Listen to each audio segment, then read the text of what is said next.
with the epic conclusion of our national singles. And what a pair, what a duo to do battle in the final. Got the iceberg, Justin Bergman, and Captain America, the great Shane Vanboening. And we're going to have one more race to 7 here. I'm Mike DeMarco from Ship the Cash. I'm here with Tony Holgate to deliver this final. Hey, it's Aaron again with another reaction video. This time I pulled up an 8-ball match between Justin Bergman and Shane Vanboening. You just heard the commentators say that this is a national full singles final match. It says at the bottom of the screen that this is a race to 7. Currently, this must be the first rack. You just saw Shane break off. I don't know if he pocketed the ball or not. I guess he may have. And let's see what happens. Matchup. Tony, could we ask for a better duo to go at it here? No, not at all. It feels like an early morning match. Yeah. Oh, wait, it is. Well, you know what? These guys are definitely well-versed in those grueling events. And tell you what, I couldn't pick a winner here. Both players more than capable of dominating this format. And we've seen them both do that. I'd love to get some stats on how many racks these guys have dropped throughout the event. 432. Well, I'll be honest with you. I heard early on that Shane Vanboening, he didn't drop a single game for like the first, 4, 5, 6 matches, something like that. And those are some serious stats. There's a lot of good players in the event. And both of these guys definitely earned their seats here. Of course, Shane Vanboening defeating Tom Cousins to arrive. I wanted to say that you saw Shane breaking the second ball from the table. My prediction is Justin will be breaking the second ball from the rail. We'll see. I've seen him break an 8-ball many times before. Usually he's breaking from the rail and hitting the second ball. Justin's game goes up playing 8-ball, from what I understand. Goes up from 9-ball playing 8-ball. Especially on a bar table. This looks to be a 9-foot table. But on a bar table, Justin really excels at the 8-ball on a bar table. He should do all right, just fine on this table. This 9-foot table playing 8-ball as well. My understanding is his game goes way up from 9-ball when he's playing 8-ball. Let's see how he does here. While I've got it frozen here, or while I got it paused, check out the rack and just ask yourself you decide what he may do from here, what pattern he's trying to choose. I don't know what ball he pocketed. I think he just pocketed one of the big balls. And if you got big balls in your pocket, that's a good spot to be in. So let's see what he does from here.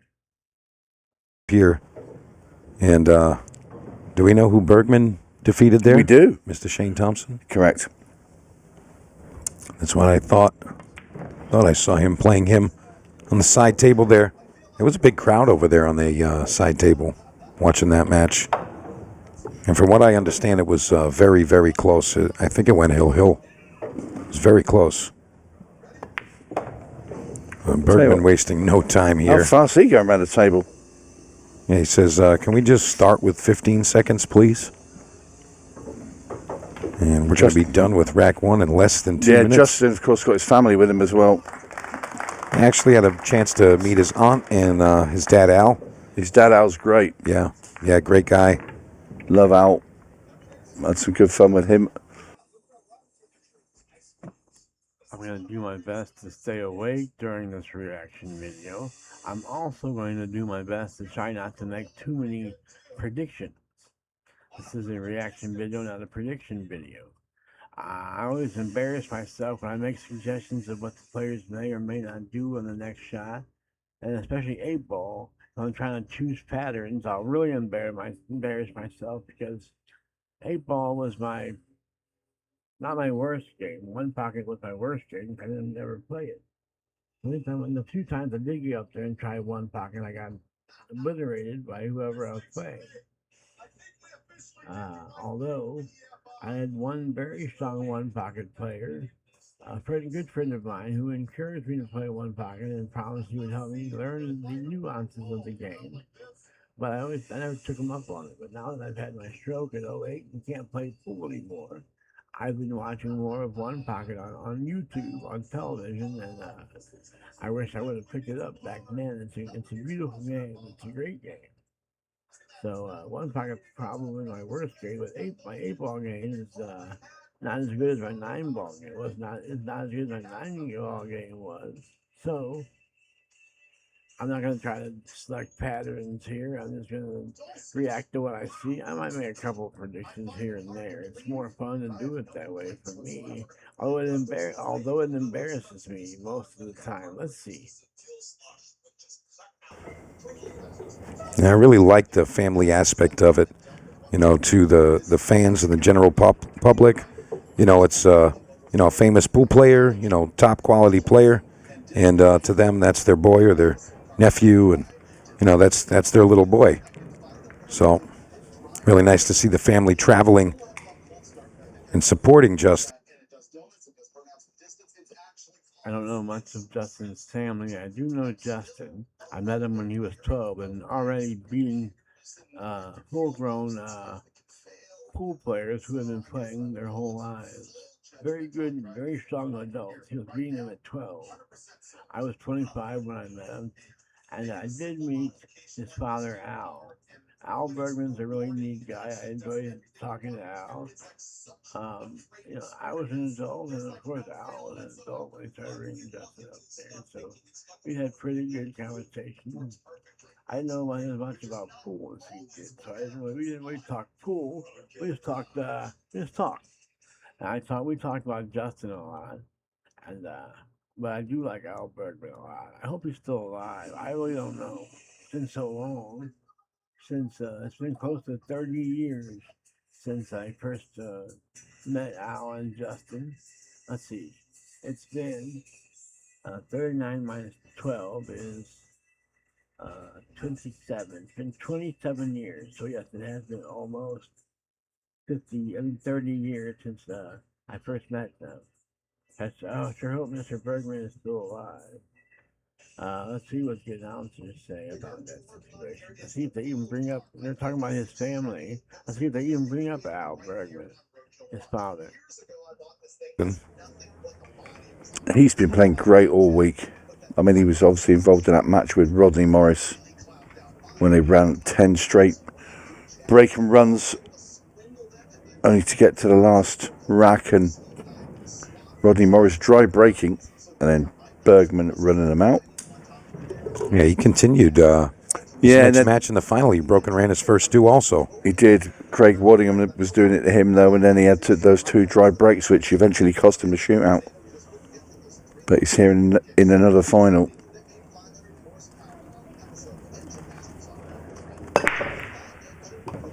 $11 goes to the side pocket.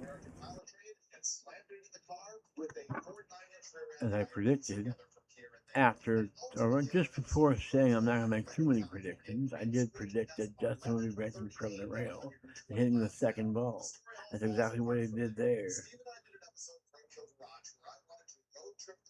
That's a good break. I think he pocketed a couple balls on the break, and now he had a good shot at probably the strike. Probably the strike. I really don't know what he's going to do. Let's see what he's going to do. Watch me make a fool of myself and make some predictions on attack. I'll keep it paused here for a moment, and you pool players at home, check out the table and you decide which ones you would take from here. I think the 6 ball goes. He can take the salad if he chose to. I'm not gonna predict which balls they're gonna take, but at home, and there's a lot of pool players, 8-ball players, 9-ball players that will see this video because I'm gonna post a link on my Facebook page. I'm friends with a lot of the St. Louis pool community on my Facebook page, so you play pool probably. I want you to check out this layout and see which balls you would take, and what would be your pattern afterwards. I would have to take the 6 and then shoot the 3 in the side next. 6 in the upper right hand corner, 3 ball in the left hand side pocket. And from there, I don't know, 5 goes, 2 goes. It's just about moving the cue ball. Let's see what he does. And he's going to get another swing here. Looking like Justin Bergman is ready to claim that title. And first prize, $20,000, Tony. That's a nice stack of cash to walk away with.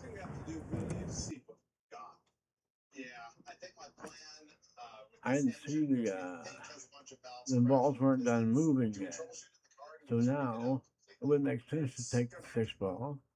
Perhaps you're going to take the 10 ball or the 12 ball next, or first. Straight in on the 12, and the 9 ball is hanging in the side pocket. And the stripes all have a home, and they all have a hole. They all have somewhere they can go. So stripes look better than the solid. You don't want to shoot at 6 telegraphs. The ball is so little. That's it. Whatever. I think he's going to take the stripes here. It certainly is. And again, very open table here. Justin Bergman, if he can keep this break up and, start with a 2-0 lead, Shane's going to be in trouble. And how do you beat a guy that doesn't miss? There's various ways you can do it, but they all involve getting arrested. Oh, that's lovely. Tell you what, Justin Bergman, really, really impressive. I mean, you could watch him shoot. He's a man so in a many hurry. times. Yeah, it's just, no matter how many times I've seen him shoot, always still impressive.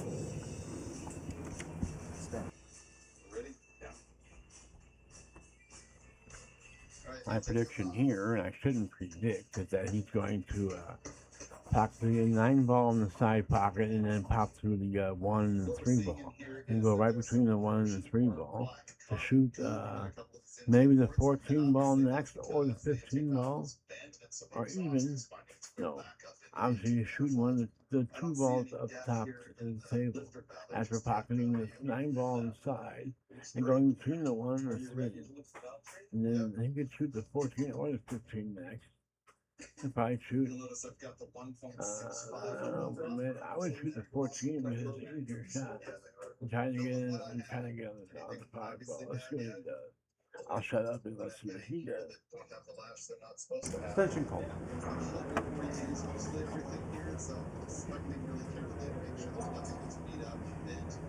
And we're just verifying. I think it might be an extended race here in the final. So we might be getting a race to 8.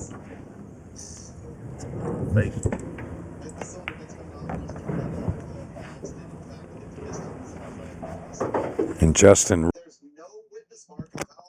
Once again, I show how much of an idiot I am. I didn't realize that the only 2 stripes he had left was the 14 and the 15. So of course he was going to shoot one of those. I suggested he would shoot the 14 first, but when he went through the one between the 1 and the 3, he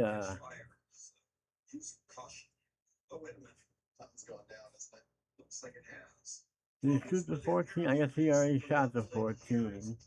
Now just his 15 ball. He'll be shooting the 8 in the same corner pocket, the 14 ball in it. Let's see how he does it. Really just storming around the table and just making these stripes disappear.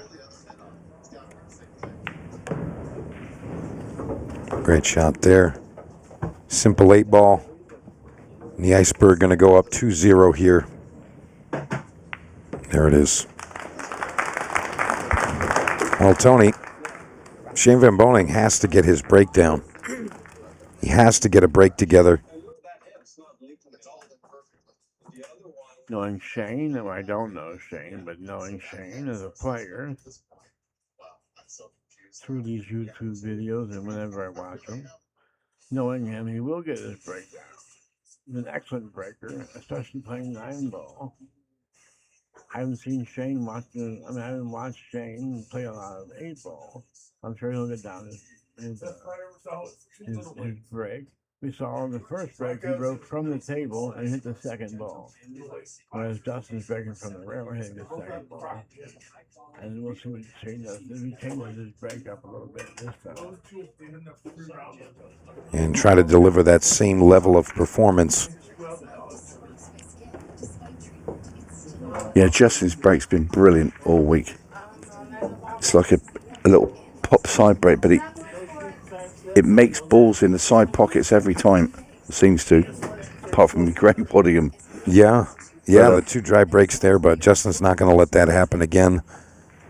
You know, you could tell that he was really, perfecting his break technique.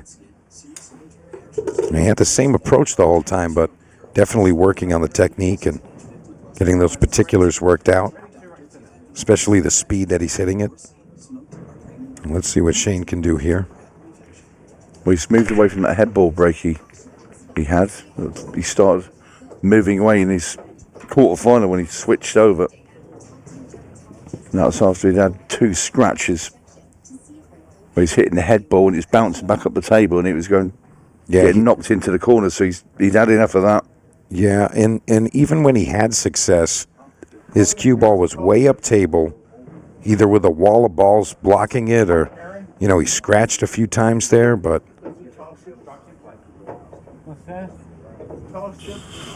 I mean, this is okay. A couple of quick shots here, and Shane should be able to... Yeah, well, he was 2-0 down against Tom Cousins in the semi-final with Shane.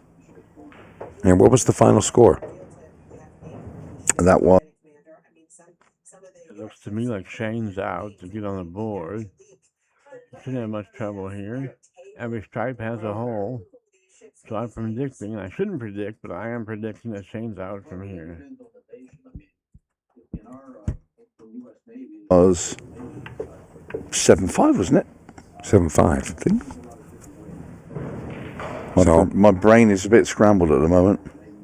Well, you definitely reminded us of that race to 8, so you got something going on in there, Tony. Okay.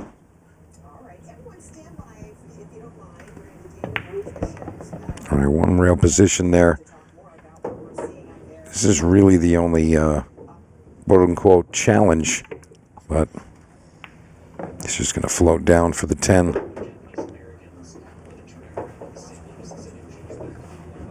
Well, these first 3 racks, these 2 are just galloping around the table. They're ready for bed. Yeah, exactly. They're like, hey, if I can finish this up in about 18 minutes and get some shut-eye. And Shane Vanboening delivers 2-1 now. That's under 6 minutes.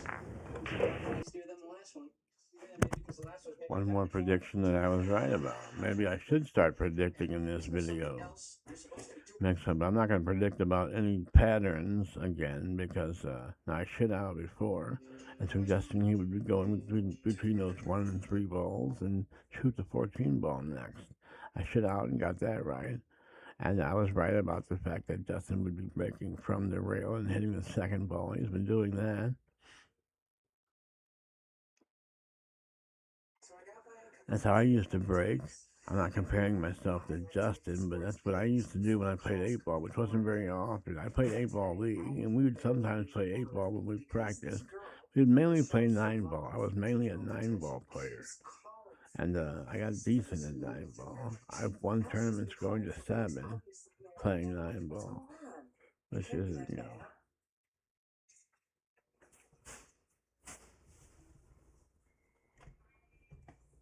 Oh, I better play this. What's going on now?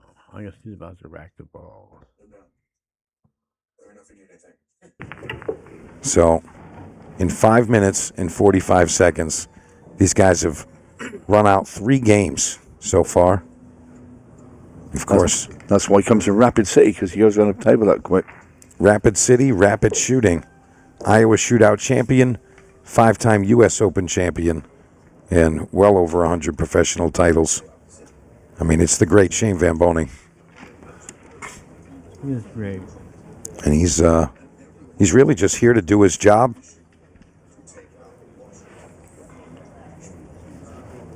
And Justin Bergman also here to do his job. And right now he's playing absolutely flawless. Let's see if he can repeat that really nice break. And he's contacting the 2 ball here, blue 2. Oh, we saw. Justin jumped the table there with the 2 ball, which can be a problem sometimes breaking from the rail because you're shooting down on the ball a little bit. And whenever you shoot down on the ball, it'll start bouncing. It'll still be skipping when it gets to the rack. And then it'll contact that second ball on the side of the table. This one did. We saw Shane do that earlier in the week. Yeah, Justin's not going to like that. No, and that's ball in hand now. Anywhere on the table as well for Shane. Because the cue ball left. Obviously, normally a scratch on the break, it would be in the kitchen, but now it left the table. Shane Boning can put this anywhere. Yeah, usually the cue ball's going to come off the table if you elevate it a bit. It's basically, it's kind of like a baby jump.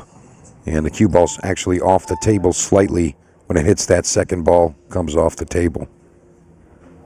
So perhaps when Justin was going through that break shot, just mishit on the cue ball.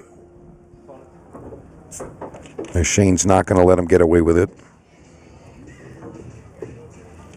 as he's looking at a very open table now.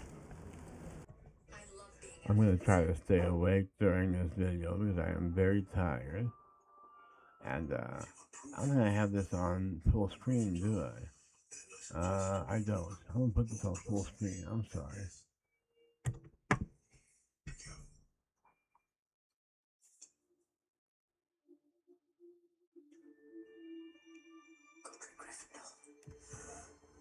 It takes a true Gryffindor to pull that out of there.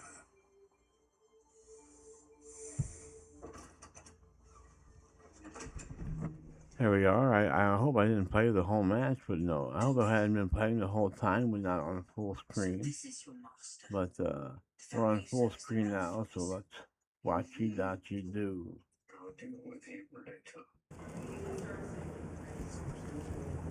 Still needs to play a couple of tight positional shots, but every ball has a pocket.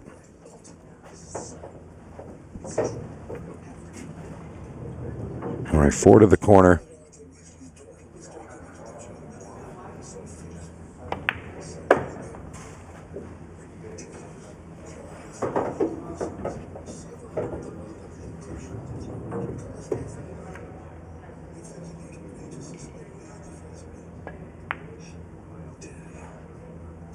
And he's missed the 7. Yeah, as soon as he hit it, I thought it was a bit wide. He tried to pinch a bit, trying to steal a bit of pocket. That 10 ball may have gotten in his head a little bit. That's why he hit it thick, because he may have thought to himself he had to get past the 10, and if he would hit it thinner, he could have gone into the 10, so he hit it a little thick, and caused the ball to draw up, as you saw. I didn't see it. I guess that's what happened, though. I was sleeping. I wasn't sleeping, but I was nodding off, which is, I guess, what sleeping is. I remember how the 7 ball was positioned, and I remember where the 10 ball was. And so I'm guessing he must have hit it thick. But no, yeah, the announcer just said he hit it thick. That's how I know that part. And the reason he hit it thick in my mind, he was trying to avoid the 10 ball the best he could.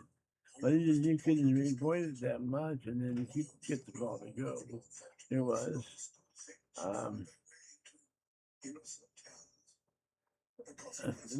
there was the possibility of doing exactly this the whole time, drawing up that 7. But now it blocks the hole for the 10 ball. 10 ball is no home now. Happy 4th of July, guys. Happy 4th of July. Anybody got an ink pen? All right, so we'll see what he does from here. Now he has to figure out what to do with that 10 ball. Not having it now then.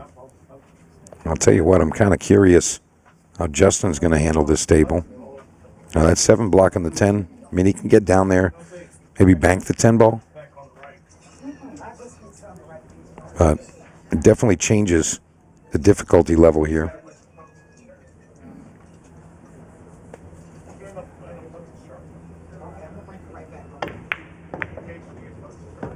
Changing the landscape just a bit. Give himself a little bit of room to breathe.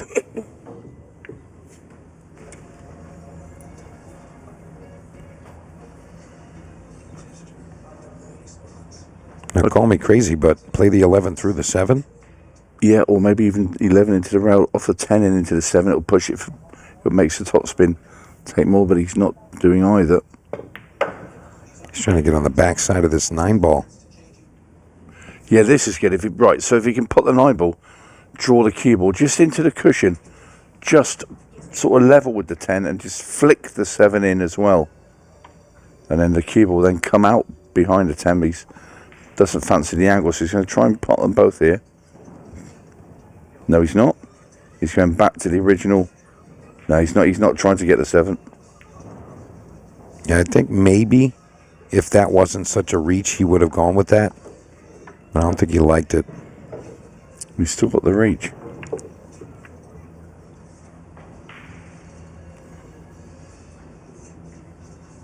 No, I don't. This 10 might stay there.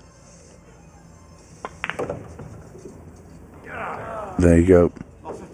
I just thought from where the distance was between the 10 and the 7, I just thought that might hang. As soon as you dug it down, the 10 wanted to be a little bit further away and a softer hit. That's right. It's a softer hit. Yeah. Allow it to really react. And it was like the release, the spins and the roll forward. Yeah, that's the... Wow. Now that was a long, long way away for Shane Vanboening. Curious. Maybe this... Was Shane shooting that ball? Because it didn't look like it.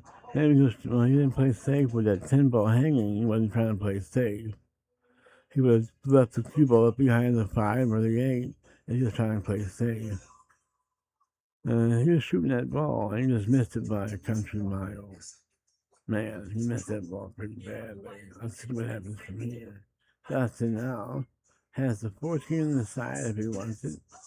He has 13 on one side. This is what Justin says. Yeah, I'm out. I'm out, Justin says. I'm out. See ya.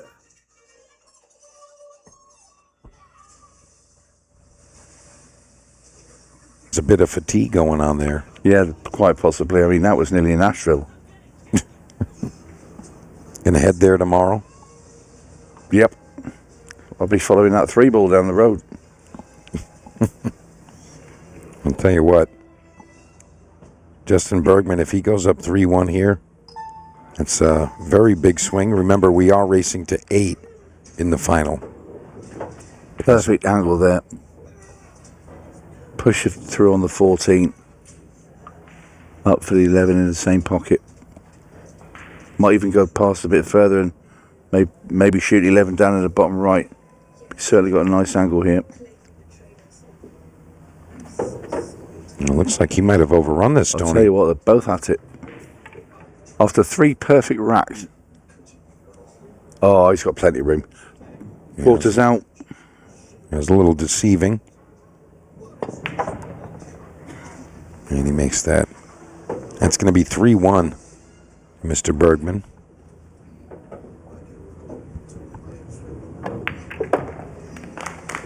There we go. Tony, I mean, what's going on with Shane Vanboening right now? I don't know. What's going on? What's going on? You could be right with the fatigue. Yeah, I think that might be the case. You see the stats for Mr. Bergman. Fairview Heights, Illinois. Louisville Open champion. Colorado Shootout champion. And 4-time Moscone Cup player. And I'm sure he's got, a very similar list. Tons and tons of wins in his illustrious career. And he's going to try to add the Nationals Singles Open to that list.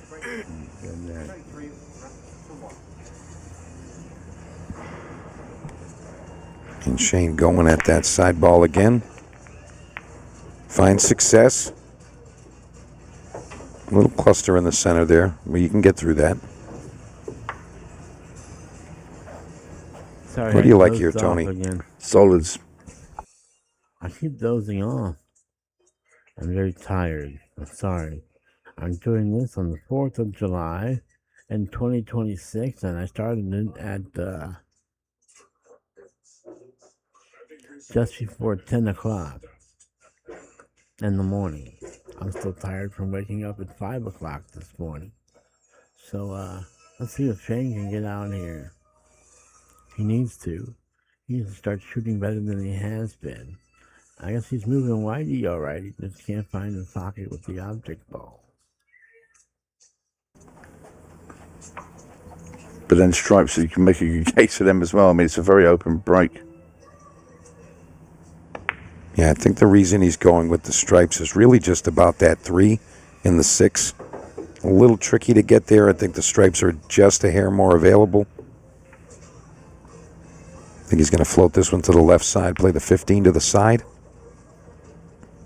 Very nice. Stop shot here, 9 to the corner, and he's off to the races.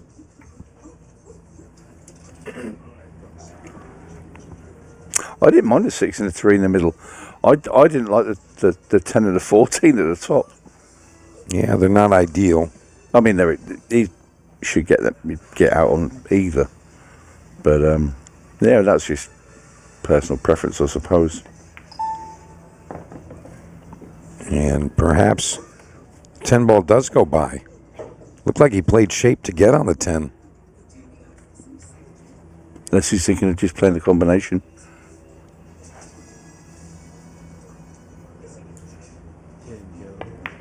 Yeah, we're all in fatigue mode. I'll tell you what, Shane Vanboening is a little bit of a mountain to climb. Call it a hill at this moment. Just 2 games down. But cannot afford to make any more errors.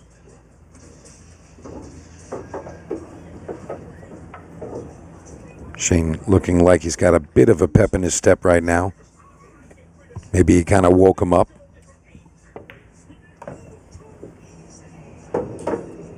He finishes with the 9, then the 8.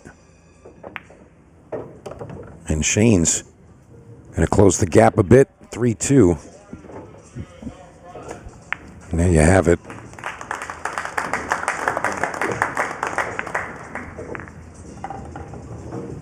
Well, I mean, if they continue to alternate break and run, Justin's going to be our guy, but saw a couple of odd misses. Yeah. In that previous rack. Definitely got to be some fatigue.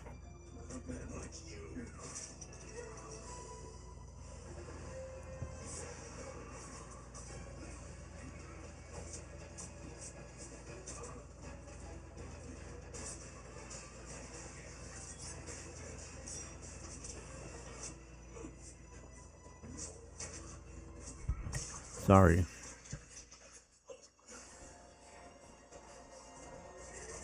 Oh, it's buffering. I thought I had it on pause, but it's buffering. Now when it's done buffering, it'll play for us. And I'm sure I'll doze off again or something. Make silly predictions.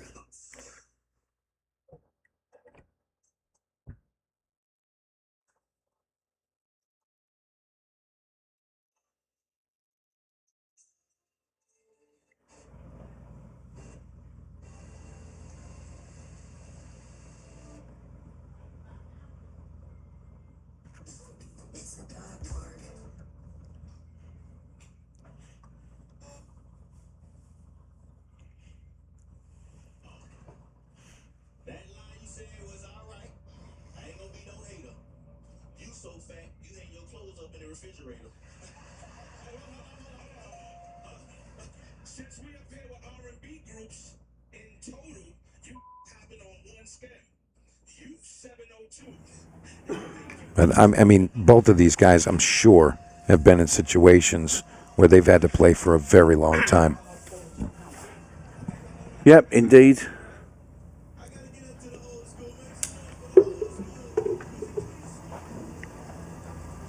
But this is a tough one. It's been a very long day. In fact, we're into the second day of it. I mean, I'm pretty sure. I think this is day 8 for me. I lost count somewhere in there. Me too. But we haven't been out there playing the game. I think we should probably play a little more pool, Tony. Yeah, I reckon. So Bergman makes a ball. And he's sort of like a breaker serve he's got at the moment, because that was his break. If he runs these out, he's 4-2. Yeah. Have to go with solids. No question.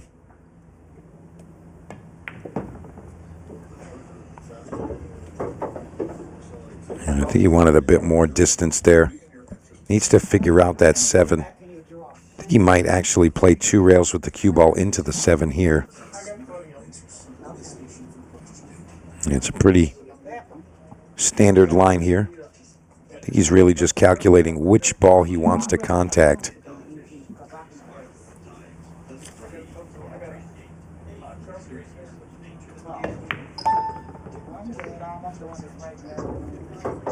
He's made contact there. That's going to work out just fine.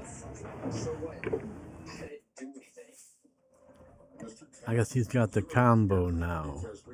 That solved the 7-ball problem. He'll pocket the 6-ball, and the 7-ball sit right there still. It's hanging in front of the pocket. Boy, these are some very nice boxes. I like these. He's looking at the line. Yeah. Very good chance. Once again, I showed how much of an idiot I am. I didn't see the 4-ball on the table there. Obviously, he's going to shoot the 4. Before, he's probably going to have to. The 7-ball goes past the 8 and the 9 into the top right corner pocket. He may shoot that after shooting the 4-ball, which it looks like he's going to shoot the 4-ball first. But I didn't see it. I'm predicting a combination here when he got the 4-ball. I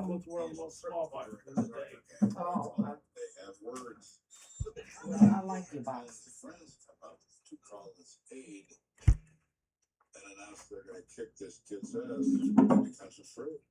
I knew the only way to get him off my back was if I turned the tables on them. My finger! I mean, you regret it. We were all failure dead. So he makes that threat to defend himself from what he thinks is a group of people on hurt. I swear, I was all an act. I don't know anything about the shooting. It's the honest truth. Chance that the 7 is going to end up in the top corner. If he stays low on the combination, looks like that 7's going to track right to the top corner.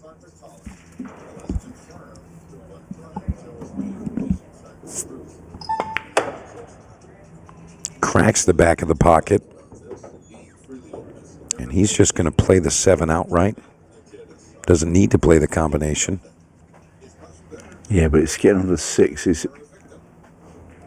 You might just have to pop this in and bring the cue ball back off that rail. I think he's actually going to play the backside of it, Tony, oddly enough. Just looking at this line, and Justin's been holding on to that cue ball pretty firm. He's missed. You know, these are kind of the most errors we've seen from these guys.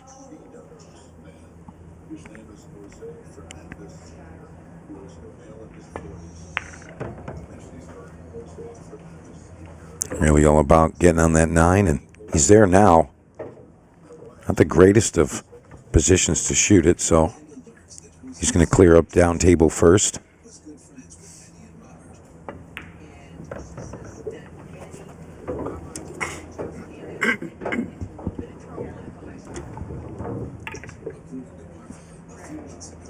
All right, now it's the 9 ball. Just straight back across. Likely leave himself on the 11. I don't know if he's going to want to come all the way back up table just yet. Just rubbed into that 7 ball then, and he certainly didn't want to. Yeah, that complicates things just a bit. The 8 does go to the right side pocket, but the shot he's left with here, very less than ideal. Yeah, he's going to bump right into the 13. Just doesn't want to crush this ball. I think he was expecting to hit that, Tony. Maybe he didn't, but...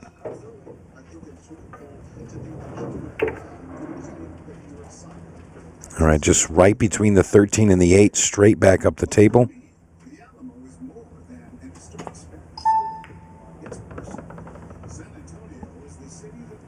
Needs a bit of an angle. Not that much, but that'll do. Just stall this right there. Stay above the 8. Very nice. Yeah. Looks like we got a tie ball game here, kids. 3-3.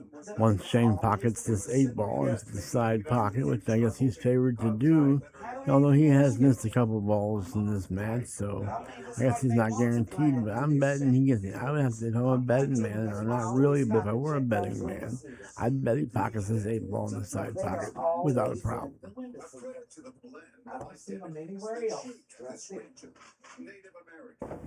Got that back together there, the chain.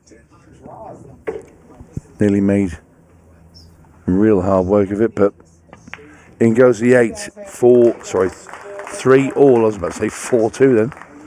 But yeah, 3 each.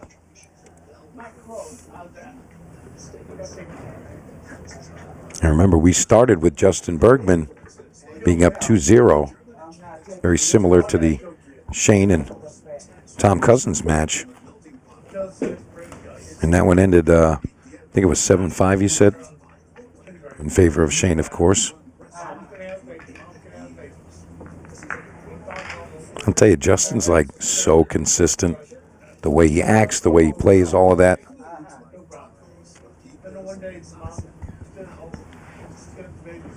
Shane springs up out of his seat. He's like, I'm ready to go. Let's get it done.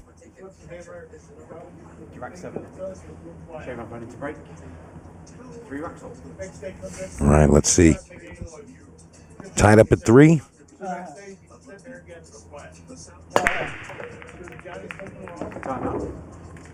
All right, 8 ball falls. And I'll tell you what, that was almost terrible. That's going to spot up right now. He's got 1 solid to look at. That's the 4.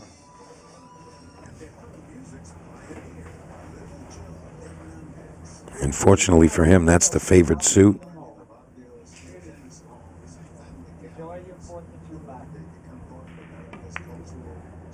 Thank you. You do the same. All right, still good.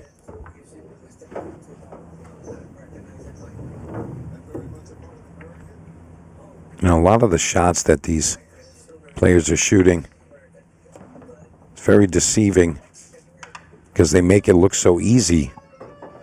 And a lot of these shots are kind of tricky, especially managing the cue ball. It's not so much the pot, but it's more just managing the cue while making the ball.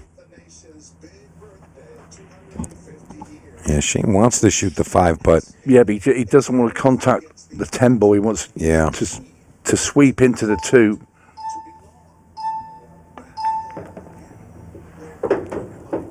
and he could have gotten into trouble there, but he worked it out okay. Yeah, but it's a smaller gap now. He needs to drop in for that 2 ball. I'd like him to play the 1 and bump the 9 right here, like immediately. I think he might be doing that. Just hit into the 9 ball. You don't really need to hit it very hard. Looks like you might even want to get behind the 10, which that would also work. Yeah, I'm thinking if he can play at pace and go into the 10, the cue ball should push through enough to get on the 2. Oh. That was always a chance to happen, though. Yep. I don't think he needed to. I dozed off again. Did Shane dog another ball? I didn't see what shot he had, and so I necessarily can't say he dogged it. It might have been a tough shot, but he missed another ball without a doubt. He missed the 7 ball earlier. He missed the 3 ball by 3 blocks later. And now he's missed the 6 ball. Justin will be coming to the table playing the big balls. What's his first shot? I don't know. Which 13 ball are you banking, Justin? No, it doesn't go. He might be banking that 13 ball. We'll have to see. That's not my prediction because I'm not going to predict anymore. I don't know what he's going to bank. Unless the 13 ball cuts in the side pocket. If that's the case, he will shoot the 13 ball in the side pocket. That's my prediction. I shouldn't be predicting, but that is my prediction. 13 in the side pocket.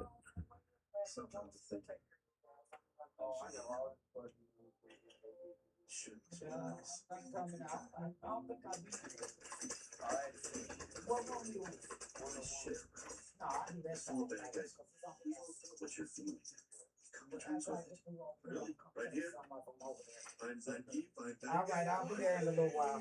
Now, what was you saying? Ice agents in Texas. To really move that 10, you just come straight into the 9 ball. 2 ball was available. The 6 is sitting in front of the hole.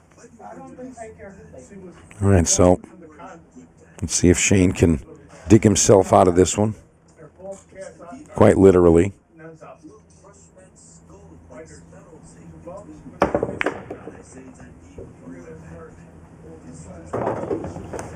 How about that? Unbelievable. I fell asleep and got confused. I thought Justin was coming to the table shooting the big ones.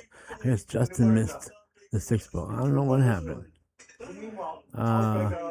If Justin missed the 6 ball, then Shane wouldn't be shooting the 6 ball because that'd be the opposite group. That'd be the opposite group of what he had.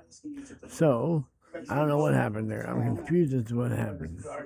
Justin made a ball and lost 6 ball or what. I don't know what happened, but I guess we're not going to show the replay. I might back it up a little bit just to see what happened. I'm confused. Ice is getting ridiculous out here. Yeah, like I said, you better bail on. Yeah, full done out. They have it on. But they don't care. They really don't. That's sad. Can you even believe that he hit that gap? No. That is so unlucky. Because even just to get that angle to guide the cue ball into that gap is just such a phenomenal shot.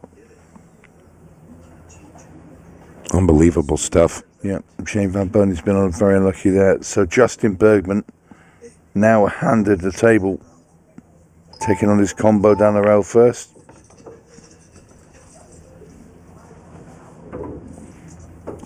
And if he's looking good on one of these stripes, the 10 or the 9, he might shoot that, leave a better angle on the 12.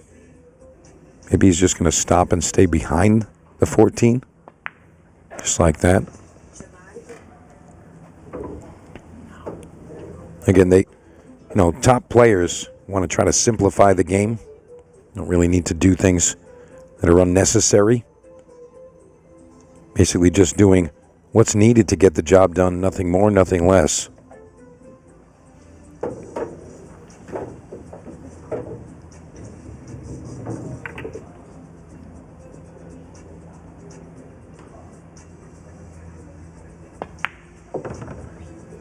Very, very steady as he delivers the cue.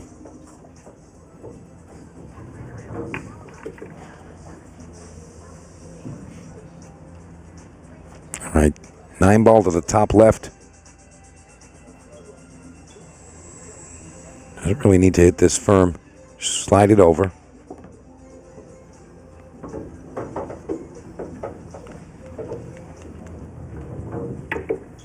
And he's going to probably draw this the spot between the 8 and that 13.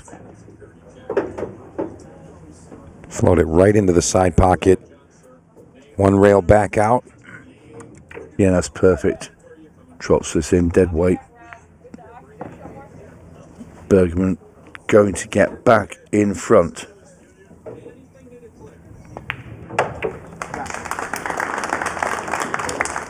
It's kind of remarkable that, in order to be able to stay in front, you basically just have to break and run every time. You have to expect your opponent's going to win their break. So, and this was our lovely home for the week. That's 7-4. Bergman beat Shane Thompson. 7-4 with the Cousins match. I thought it was 7-5. There you go. I lost a frame there.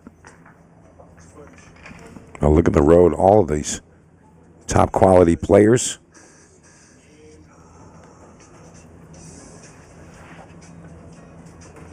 I mean, what a... I mean, you look at that one there. Ricky Evans beats Skyler 7-6, and then Thompson beats him 7-0. Incredible how matches can just, how your fortunes can change from one match. Jumping the table that one break hasn't changed his mind about how he wants to go about breaking. He's still breaking from the rail, and I imagine he's going to hit the 2-ball, the second ball, as they call it. He's going to hit the 2-ball, and then hopefully get a couple or a few or 10 or 12 balls to pocket. He could pocket 10 or 12 balls. There's 13 balls on the table. 16 if you include the 2 ball. So he could pocket 10 or 11. I'm being silly, but he could pocket 10 or 11 or 12 balls. That's silly. Anyway,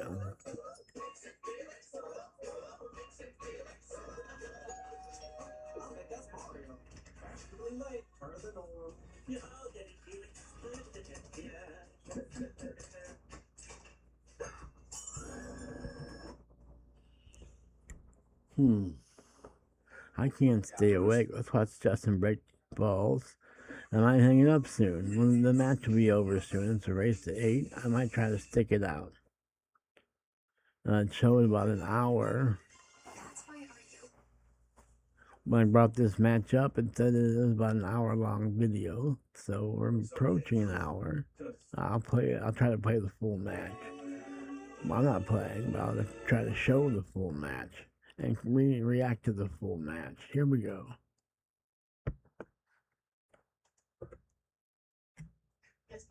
To the next.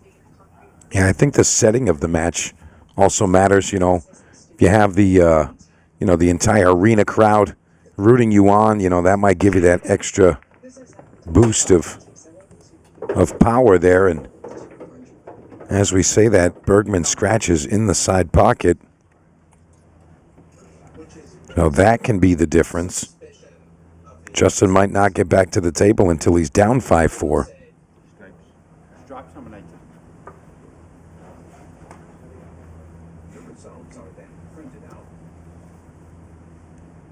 All right, got to shoot the 10-ball outright.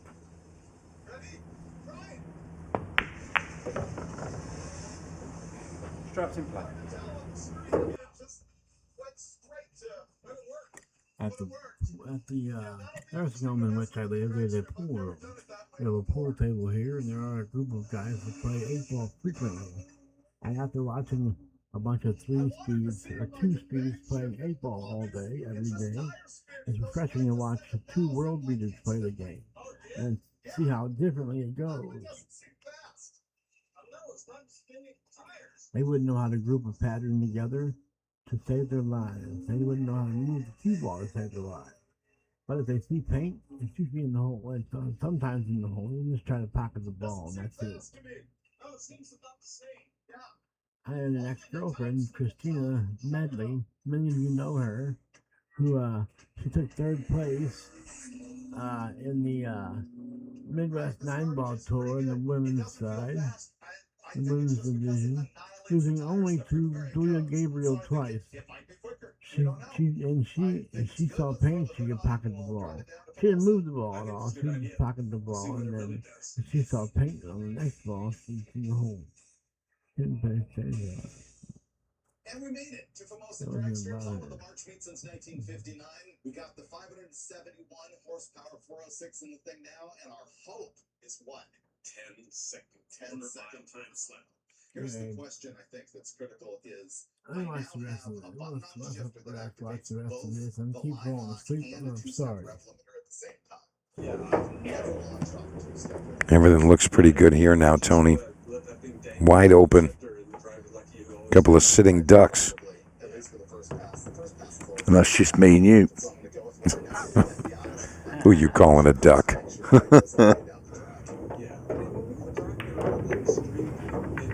All right, 9 coming up next. And the 14 will give him position on that 8 sitting right in front of the pocket.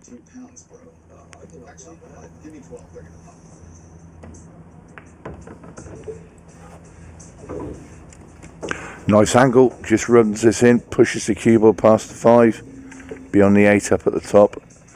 4 all.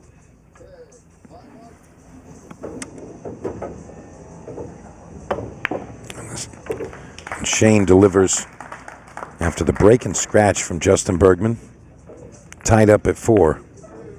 And Shane will be breaking this rack, so again a chance to take the lead and pull ahead. 16 minutes remaining here, and both players are halfway to 8. So it's looking like we may not get all the way to that 8th game.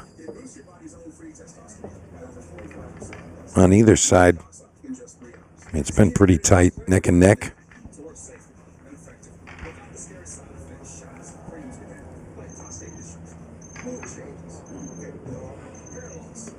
Both players, zero emotion coming through.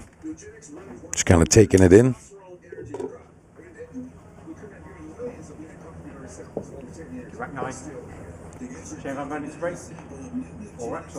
All right, here we go. Rack 9.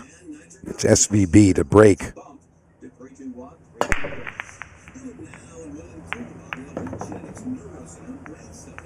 Now that break right there, that one you should bottle up. And the 11-2, a little close. Yeah, if you can play the 7 after the 4 and bump the 11 soft, I think that's the way to go. Or maybe he's going to play it to the 1 ball right now.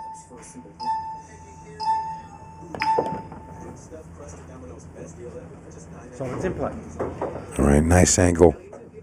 Just wants to bump this softly.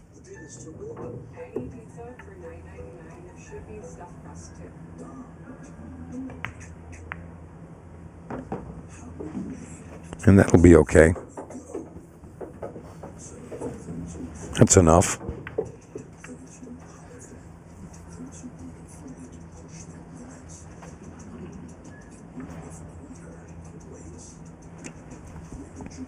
All right, 4 to the corner. Shane's kind of making his way over to that 2 in the side. You can see him taking a look at it now. If he can get rid of it right now, he will.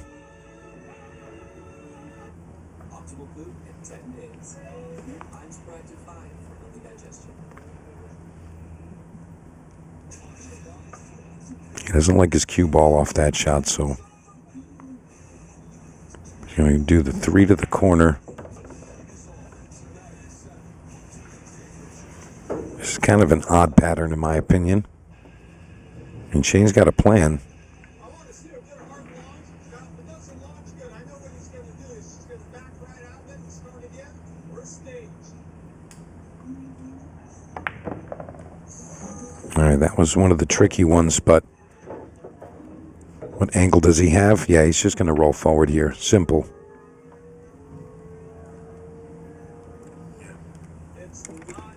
Vanboening now trying to turn the screw, get himself in front. This will be for the first time in this final. Doesn't really need to do anything with the cue ball. Just cut it in.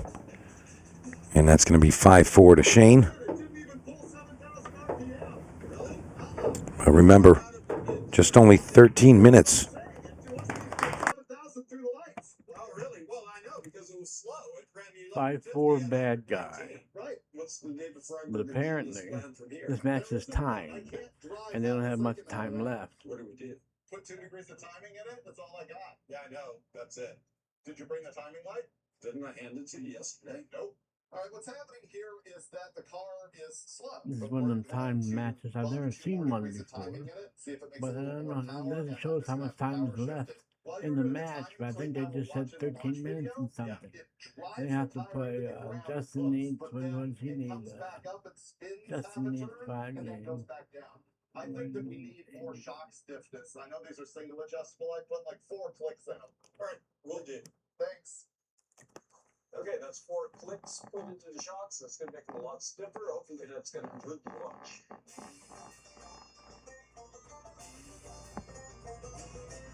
I'm going to try and bank shift.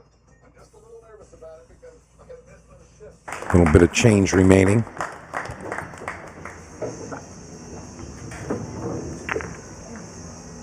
So time kind of running out to make something happen for both of these guys.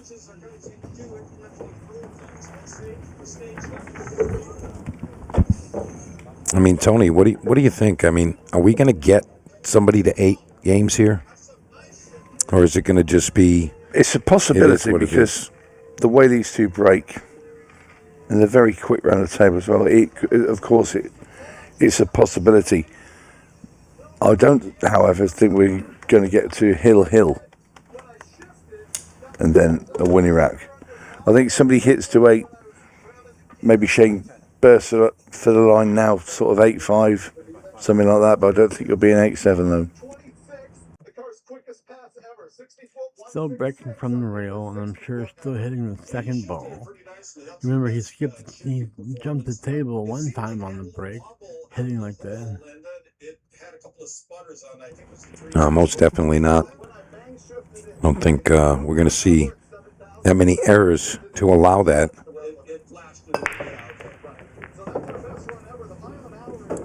That was a better break. And there's that beautiful break Justin's had. Very nice break. Had a break and scratch a few racks ago. Shane took advantage of that, but...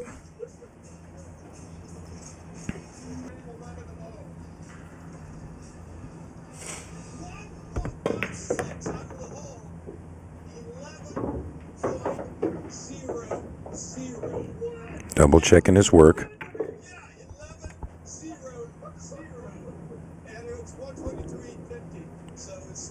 All right, to tie it up. 8 to the...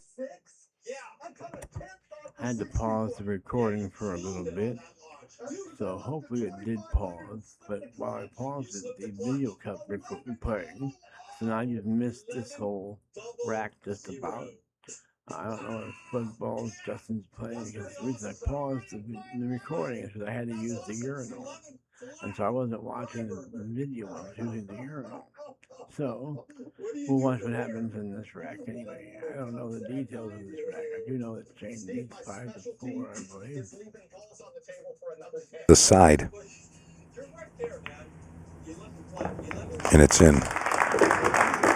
55 on the board. 5-5 and this race to 8. That's pretty interesting.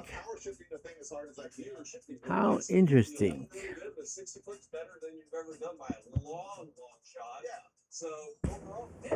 And we've got just over 10 minutes remaining. Tony, do you see a result coming here Do you like either player from this point? 6-ball shootout. That is very likely, in my opinion. Very likely. At 7 each. Yeah, something like that. And be You all could run the right. clock, it'd be 7 all. I mean, you look 10 minutes, 30 seconds. So if you look at 2.5 minutes a rack, that's 4 racks. And they're sharing racks now. Yeah, I don't know about getting us 7 apiece. I think we're either going to end up tied at 6 or maybe a 7-6 victory. Yeah, you kind of think at 3 minutes a rack. Yeah, I think we're going to see somebody running around the table trying to beat the odd buzzer, maybe. Yeah, in the 6-6 range. Yeah, it'll be rack 13. Shane crushing that side break, and he might not make a ball. He's broken dry. Well, Justin's gladly accepting.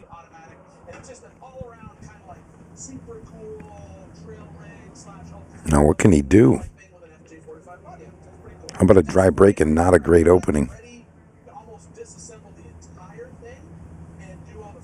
Yeah, it's pretty messy, isn't it? All right, got to shoot something here, Justin. Burns his extension. And we're down to the last 10 minutes now as well on the clock.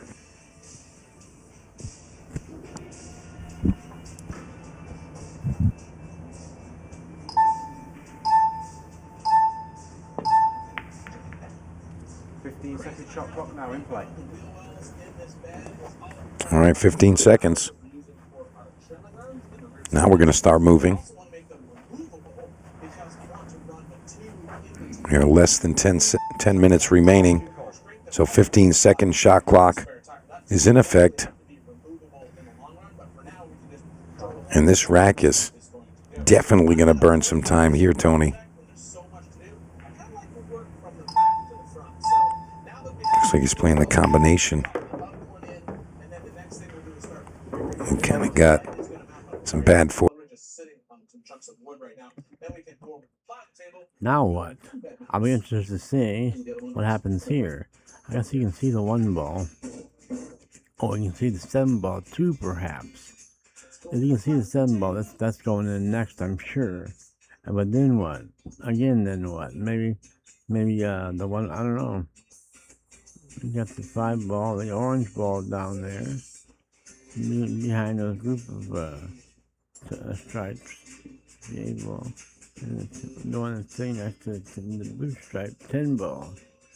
And then the 1 ball there, the yellow ball, also next to the blue stripe, 10 ball.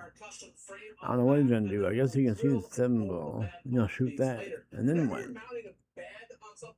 Fortune there. He wasn't expecting both balls to fall. Really needed to get higher for that 7. Still goes, but tricky to get on it.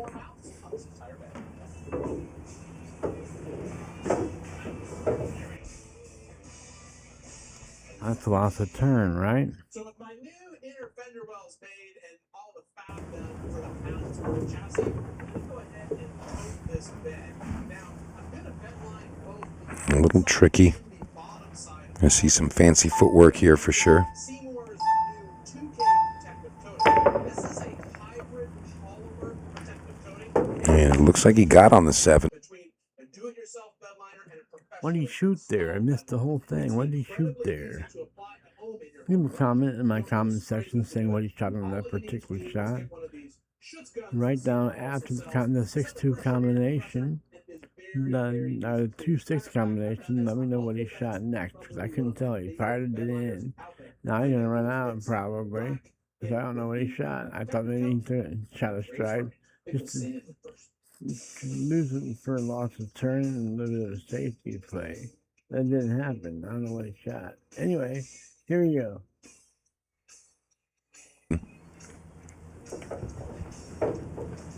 Yeah, it's getting back down though. The 3 will go past the 13 into the bottom left. If you can get behind that, you can float down for the 1 as well. 13 going to come across. Can he get through that gap? I think he can, you know. I mean, if he can make it through there, I don't know what I'm looking at. That looks like he's got maybe just the cue ball to make it.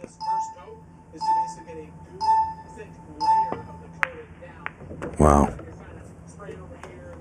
Such accuracy there from SVB. We're used to seeing that from him. But that was very tight. Where's his 14? Unbelievable. I mean, he can still play the rail first shot if he had to. But he's not happy. No, I think he can get through.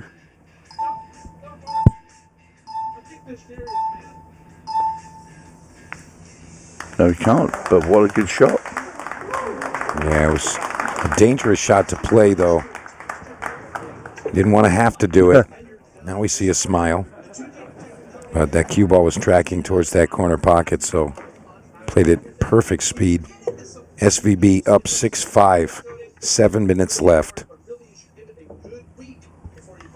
So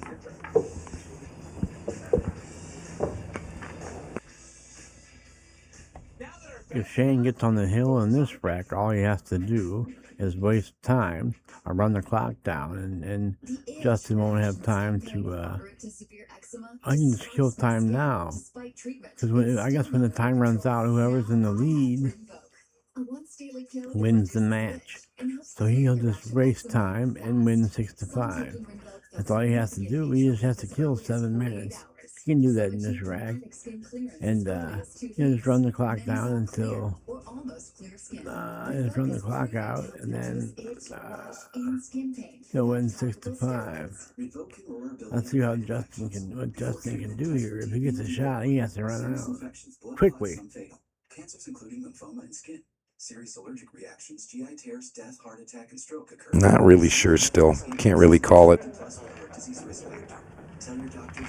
I mean, Tony, they might be able to get it done. 6-6. Yeah, the only way is breaking runs or breaking in reverse runs.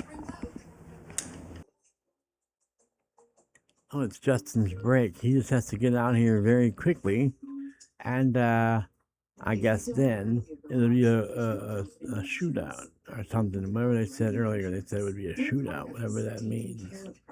So if we can tie it up, then I guess Justin's breaking. Shane just made the 8 ball. I guess they're alternating breaks.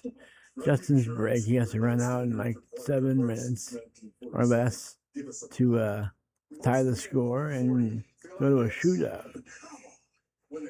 And they need to be out in the open. All it takes is one messy rack, and that's the end of that. All right, here we go. See what Justin can bring.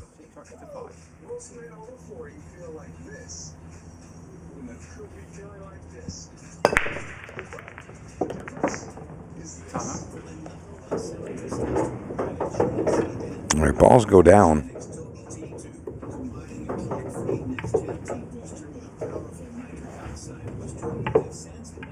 But unfortunately, all right, it's ready to go. Made the 8 ball on the break there, so had to stall the clock for a moment.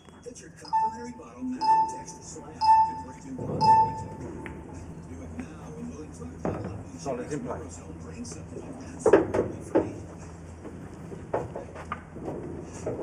Extension call.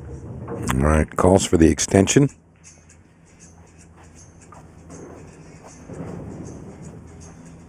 When you're building a custom vehicle basically from scratch, like this F345, lots of times spent on And I've noticed this pattern with Justin, and perhaps not in the past, but as I've watched him play this week, especially in the 8 ball, he kind of just takes all of the time on the setup and the pattern he chooses, and then really just kind of storms around and does it. He doesn't really change plans very often.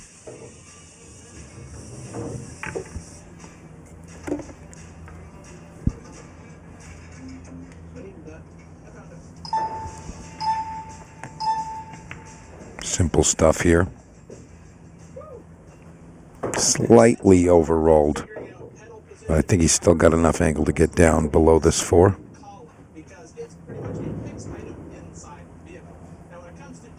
I mean, 1/2 a rotation and things were a little different. All right, Tony, it looks like Justin is going to tie it up here. Little draw stroke.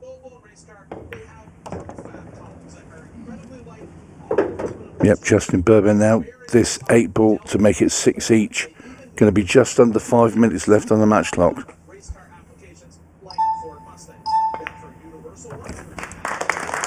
And there it is. So now what? If the time runs out, they go to a shootout. Well, Shane could get on the hill. Like I was starting to say earlier, Shane could get on the hill and then waste time or kill time. And Justin will have just about a minute, or probably under a minute, to get up there and try to run out to tie it back up at Hill. We'll see what happens here. This is going to be neat, I think, though. 66. Got just about 5 minutes left. And SVB going to be your breaker. But we've only really got maybe 2 games to play. I mean, I'm not sure what I would like to see, but maybe a 6-ball shootout to be the decider. That would be a fun way to end this one. Yeah, I'm sure neither of these great players want that.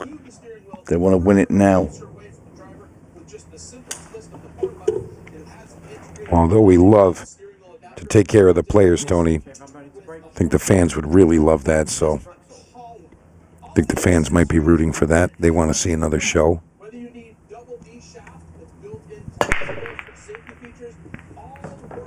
Ball's going in everywhere. But again, small cluster in the bottom corner.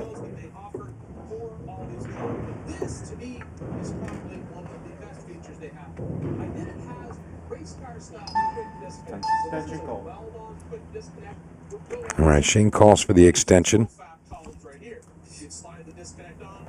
And he's going to cut this right in. Going to slip up. Get that cluster opened up. That's pretty good there. 14 still not available to the left, but just got a couple options to get over there.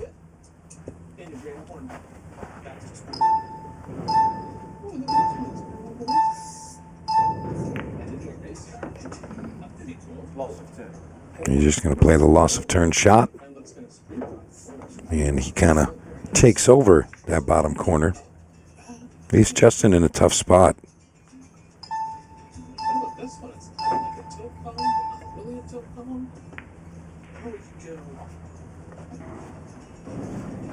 All right, what are you going to do here, Tony? I mean, Shane's got the stripes.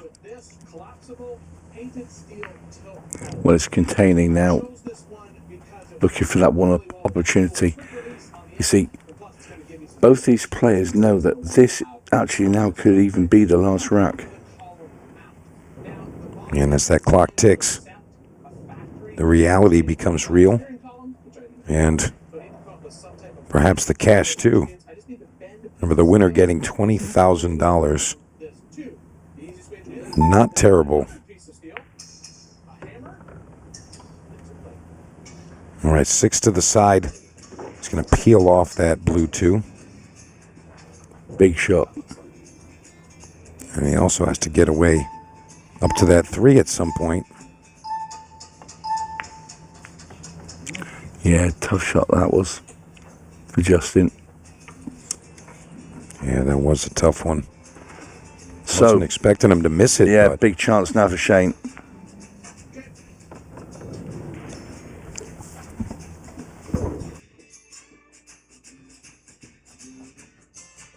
Shane doesn't want this shootout. He knows if he gets on the hill, the match is over and he wins.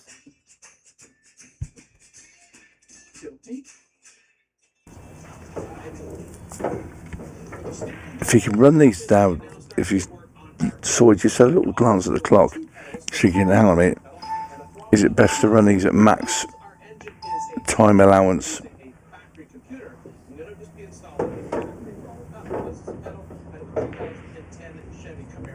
He's watching that clock.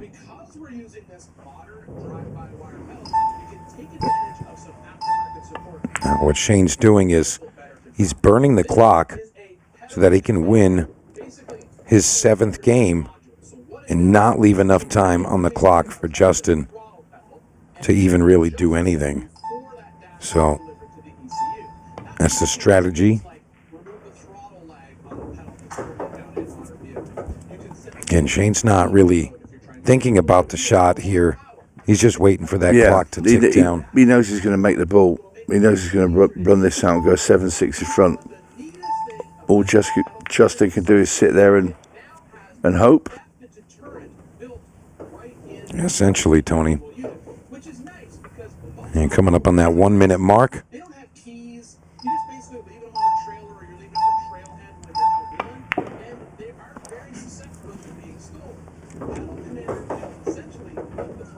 So this for 7-6. Yeah, and this could be the last 8 ball we see get dropped. Shane learning the format and the strategy behind it. And there it is. Just 44 seconds remain. Now let me explain this to you in case the announcers haven't done well enough already. Shane leads 7-6 now, and Justin will have to tie it up to go into a 6-ball shootout, whatever that means. I don't know what a 6-ball shootout is, but they would go into a shootout if Justin can tie this. If Justin can tie this up in 40 seconds. Justin had to run through a rack in 40 seconds. I guess it's possible. It's not very likely, but he certainly can't dog a ball or miss a ball, or it's over.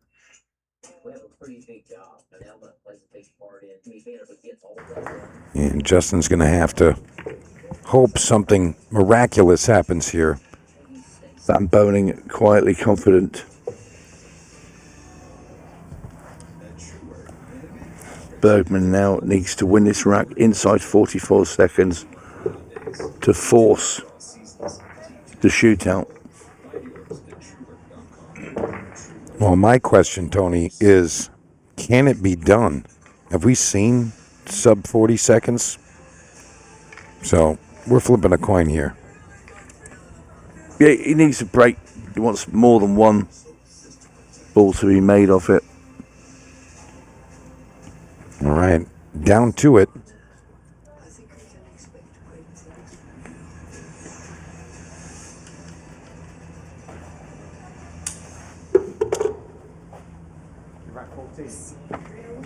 Right, so here it is. A dry break would finish it off, or a scratch. Now let's see what we got. Balls are all going in pockets. It's got made 2. There you go, look at the clock go. Shane scours the table, looking to see if Bergman can make it. He's going to have a go.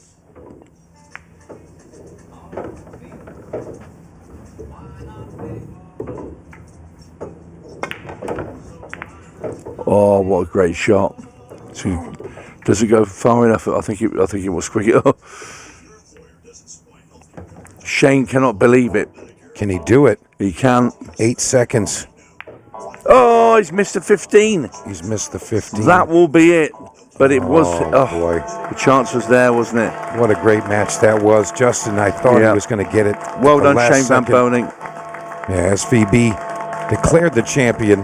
And there he is. And he's going to enjoy his time. Yeah, and I feel sorry for Justin as well, losing 2 finals. I mean, what a player. Yeah, but then again, Justin made it to both finals. So congratulations to both players. But Shane Vanboening, your champion, and $20,000 richer. We're going to head on out to Stephen Jameson.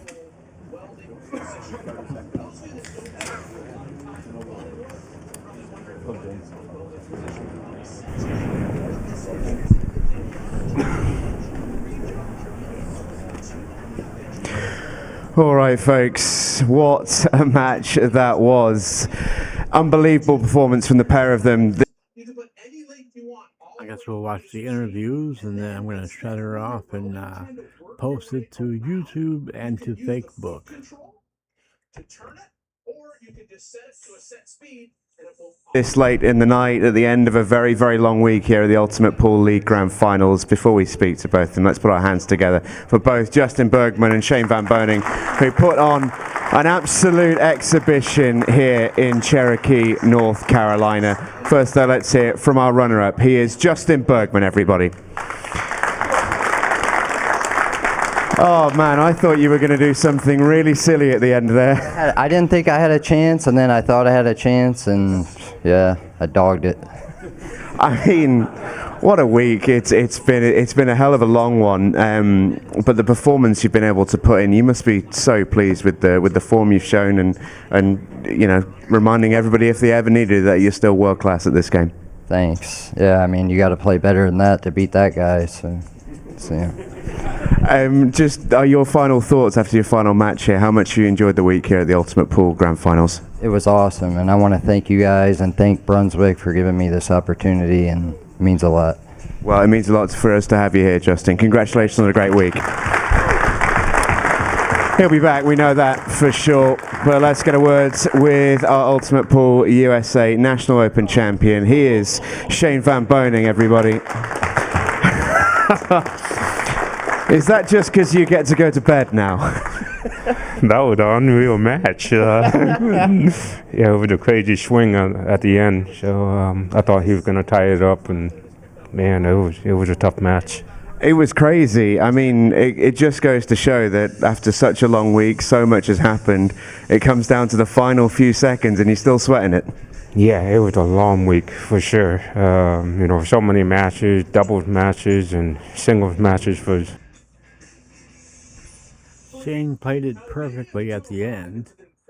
Great strategy, and he got there. Another 20 grand in his pocket. He's going to knock it in his watch pocket. It's been a long week, and it's been a real fun week still. Yeah, how much have you enjoyed it? Yeah, I really do enjoyed it, and I just want to say thank you to Ultimate Pool for making this happen. I mean, I love 8-ball, and that's what I like to see. So it's a great game, and I hope it can continue. Yeah, here. Massive win over a brilliant player in Justin Bergman. To play a final like that, it go to the wire against a great opponent, that's what it's all about, right? Yeah, I'm just happy to see that, you know, it's the All-American final. So, you know, hats off to Bergman. That'll wind a few up, and that's what it's all about. Shane, congratulations on a fantastic week, a fantastic performance. We're going to bring in the Ultimate Pool USA CEO to make the final presentation of the week, and it is for your Ultimate Pool USA National Open champion. He is Shane Vanboening.